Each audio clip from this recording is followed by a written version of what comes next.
Deal flow is the lifeblood of any private equity, PE, or venture capital VC firm. Think of it as a river that carries potential fish, deals, to the net. Proprietary channels are like fishing in your own private lake. You get deals that no other firm sees. Sources include founder networks. Founders refer each other. Portfolio company referrals. Industry events where the firm builds a reputation. In-house scouting teams that monitor startups or target companies. Because the firm originates the deal, it can negotiate better terms and often enjoys lower competition. Intermediary channels are akin to buying fish from a marketplace that many buyers visit.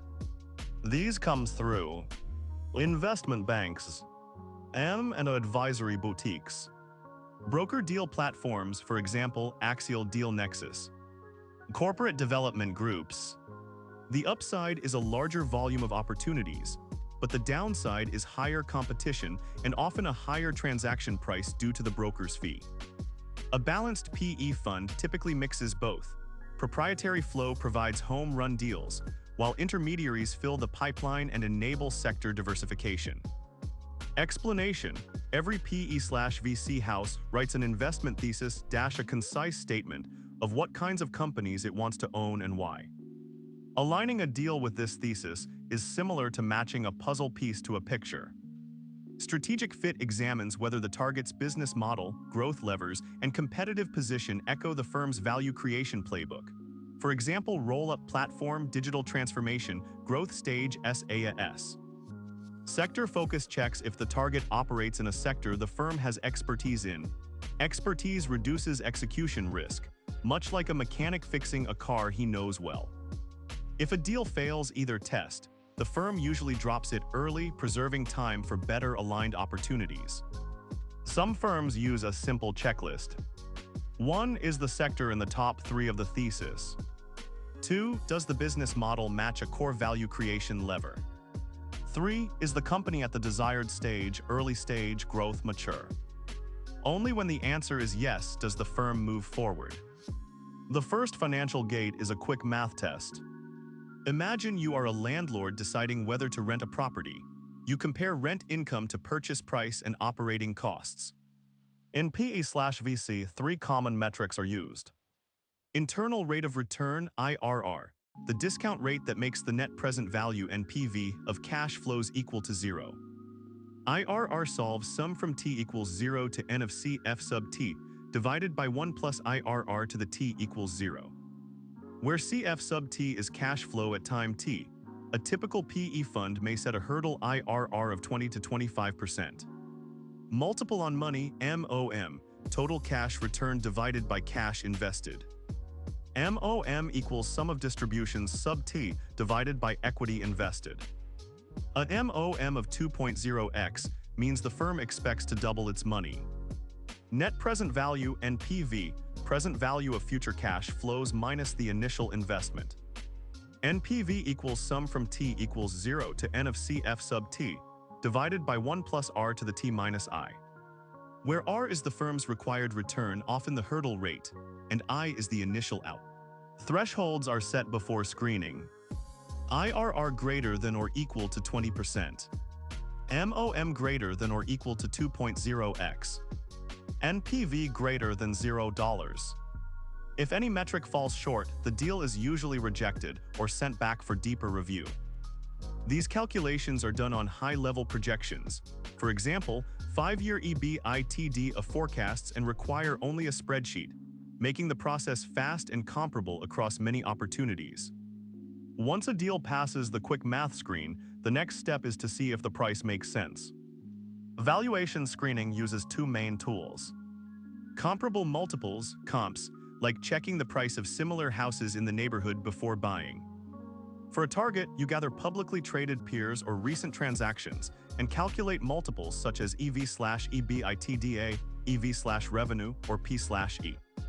Example, if the sector median EV/EBITDA is 8 times and the target's EBITDA is $20 million, the implied enterprise value, EV, is 8 times $20 million equals $160 million. If the seller asks $200 million, the deal looks expensive. Precedent transaction analysis, similar to comps but focuses on actual M&A deals rather than public market multiples. You collect the transaction value and the same financial metric, for example EBITDA, from comparable deals in the last 3 to 5 years, adjust for size and timing, and derive an implied multiple. Both methods generate a valuation range, low, mid, high. If the deal price falls within or below the low to mid range, it passes. If it's above the high range, the firm may walk away or negotiate aggressively. Practical tip: private equity firms often apply a valuation discount, for example 10 to 15%, to account for the illiquid nature of private deals and the need for a margin of safety. Due diligence is the deep dive health check after you decide a deal is worth paying for.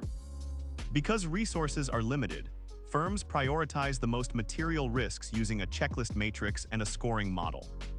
Checklist matrix: a table where rows list diligence categories: commercial, product, management, financial, legal, tax, ESG, IT, operations, and columns list specific items, for example market size, churn rate, IP ownership. Each cell is marked required, nice to have, or not applicable based on the investment thesis. Scoring model: assign a weight 0 to 100 to each category reflecting its importance to the thesis. For each item, give a risk score 1 to 5, where 1 equals low risk and 5 equals high risk. The overall diligence score equals sigma weight times risk score divided by sigma weights. A simple rule of thumb: if the total score exceeds a preset threshold, for example 300 out of a possible 500, the deal is flagged for deeper investigation or reconsideration. Prioritization example: a tech platform private equity fund may weight product and technology at 30%, management at 25%, financials at 20%, and the rest smaller. Thus, a red flag in the product roadmap will dramatically raise the overall risk score, prompting the team to allocate more analyst time to that area while possibly reducing effort on lower weight items. This structured approach turns a chaotic information flood into a focused, data-driven decision process. Explanation: after due diligence, the firm asks, does this investment improve the overall risk-return profile of the fund? Portfolio fit is measured with risk-adjusted metrics. Probability-weighted expected return, abbreviated PI, think of it as the average return you would get if you could play the investment many times. Pi equals sum from I equals 1 to k of P sub I times R sub I, where P sub I is the probability of outcome I. For example, exit at 3 times, 5 times, or loss, and R sub I is the corresponding return. A pi above the fund's hurdle, for example 20% internal rate of return, signals attractiveness. Sharp like expected return adjusted for beta, abbreviated ERAB, measures return per unit of systematic risk relative to the fund's benchmark. ERAB equals open parenthesis expected return minus R sub F close parenthesis divided by beta, where R sub F is the risk-free rate. A higher ERAB indicates the deal adds alpha beyond market risk. Diversification benefit: a simple metric is the correlation coefficient between the target's cash flow profile and the existing portfolio. Low correlation less than 0.3 reduces overall portfolio volatility. The firm aggregates these metrics into a portfolio fit score, for example a weighted sum of PI, ERAB, and diversification. Only deals that lift the score above a set cutoff are approved for final investment committee review. Deal sourcing can be visualized as a funnel: many ideas enter at the top, few exit as closed transactions. Managing this funnel requires tracking 3 key metrics. Conversion rate: the percentage of deals that move from one stage to the next. Stage 1 to Stage 2 conversion equals the number of deals after financial screening, divided by the number of initial leads times 100. Typical private equity funnels have conversion rates of 10% lead to screen, 30% screen to due diligence, 20% due diligence to investment committee, and 50% investment committee to close. Pipeline value: sum of the implied enterprise values of all active deals at a given stage. This helps the firm gauge whether the pipeline will meet fundraising targets. Attrition analysis identifies why deals drop out. By tagging each loss with a reason, valuation, strategic misfit, due diligence, red flag, the firm can calculate an attrition rate per reason and adjust sourcing tactics. For instance, if 40% of deals are lost due to high valuation, the team may tighten proprietary sourcing or renegotiate broker fees. Regularly updating a deal funnel dashboard, for example Power BI or Tableau, lets senior partners spot bottlenecks, say a low conversion from due diligence to investment committee, and allocate resources, more analysts, external advisors to improve flow. A well-managed funnel ensures the firm has a steady stream of high-quality opportunities, which is essential for meeting internal return targets and limited partner expectations. Modern PE/VC investors must screen for regulatory compliance and environmental, social, and governance (ESG) risks before committing capital. Regulatory filters, a checklist of jurisdiction-specific rules, for example antitrust clearance, sector licenses, data privacy laws. The firm assigns a binary flag, 0 equals non-compliant, deal blocked, 1 equals compliant. For cross-border deals, a regulatory risk score can be calculated. Reg risk equals the sum over J from 1 to M of W sub J times R sub J, where W sub J is the weight of regulation J, for example 0.3 for antitrust, and R sub J is a risk rating from 1 to 5. A total reg risk greater than the threshold triggers deeper legal due diligence. ESG impact scoring, firms often use frameworks like the Sustainable Accounting Standards Board, SASB, or UNPRI. Each ESG pillar, environmental, social, governance, receives a score from 0 to 100. Example weighting, environmental 40%, social 30%, governance 30%. The overall ESG score equals 0.4 E plus 0.3 S plus 0.3 G. A minimum ESG score, for example 60 out of 100, may be required for inclusion in ESG-focused funds. Additionally, the firm may calculate an ESG-adjusted discount rate, adding 0.5 to 1% to the hurdle rate for high-risk ESG profiles. Practical analogy: think of regulatory and ESG filters as the safety checks before you let a car onto a racetrack. If the car fails the brakes test, regulation, or has a faulty seatbelt, ESG, it cannot race regardless of how fast it could go. Integrating these screens early prevents costly deal aborts later and aligns the portfolio with limited partner, LP, expectations for responsible investing.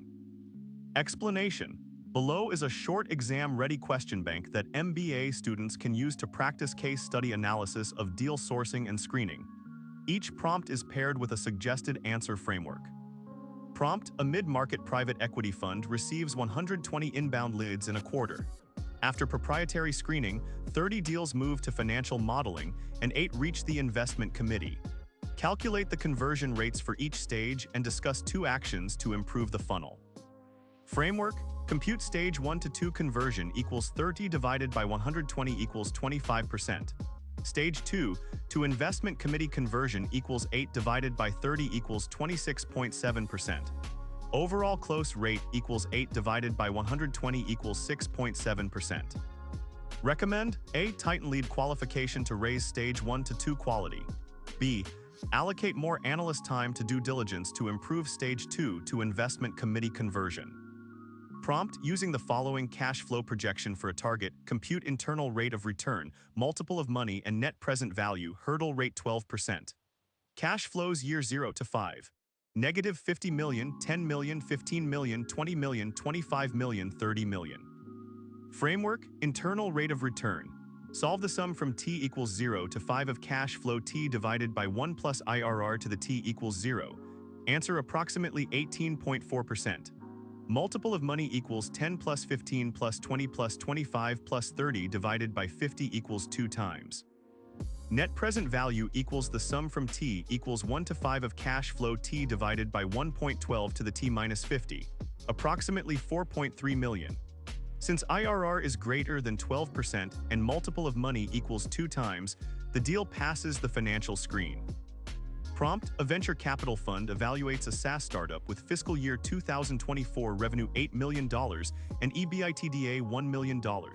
Comparable public SaaS firms trade at enterprise value to revenue 5 times and enterprise value to EBITDA 12 times. The seller asks for a $70 million equity price. Perform evaluation screening.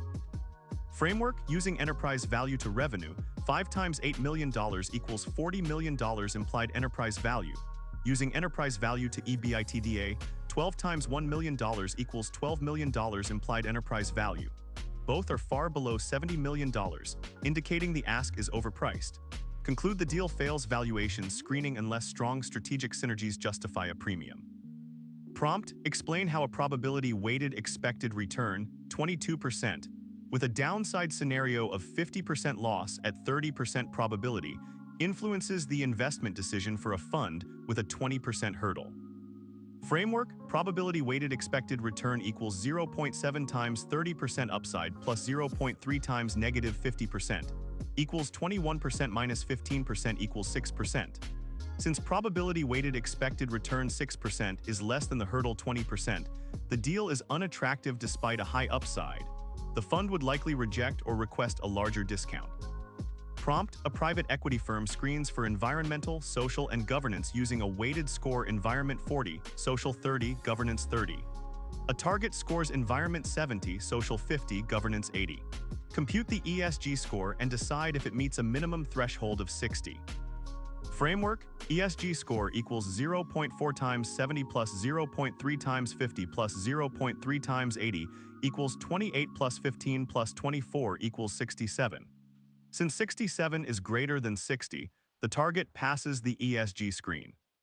These prompts test quantitative competence, logical reasoning, and the ability to translate numbers into investment decisions. Core skills for any MBA-level private equity or venture capital interview or exam.